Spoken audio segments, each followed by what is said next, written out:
नमस्कार बालमित्रांनो, मागच्या व्हिडिओमध्ये आपण मुलगा आणि मांजरीचं संभाषण ऐकलेलं आहे। आता या चित्रामध्ये आपल्याला एक मुलगी दिसते आणि ती उंदराशी काहीतरी बोलते। बघूया काय बोलते। हाय रॅट म्हणजे उंदीर, कसा आहेस तू? रॅट म्हणजे काय? उंदीर।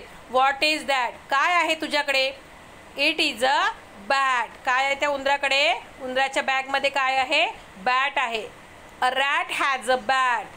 उंदराकडे काय आहे? बॅट आहे। The bat is in a bag. आणि बॅग कशामध्ये आहे? बॅट कशामध्ये आहे?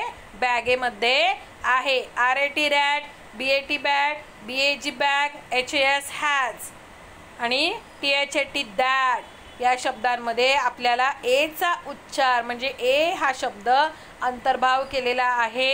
ए उच्चार असणारे हे शब्द आहेत। हे सर्वांनी हे जे शब्द दिलेले आहेत रॅट, बॅट, बॅग, हॅज हे शब्द पाठांतर करायचे, एक ओळ भरून लिहायचे आणि माझ्या व्हॉट्सअपला पाठवायचे। त्याच्यानंतर पुढच्या व्हिडिओमध्ये आपण तिसरं चित्र अभ्यासणार आहोत।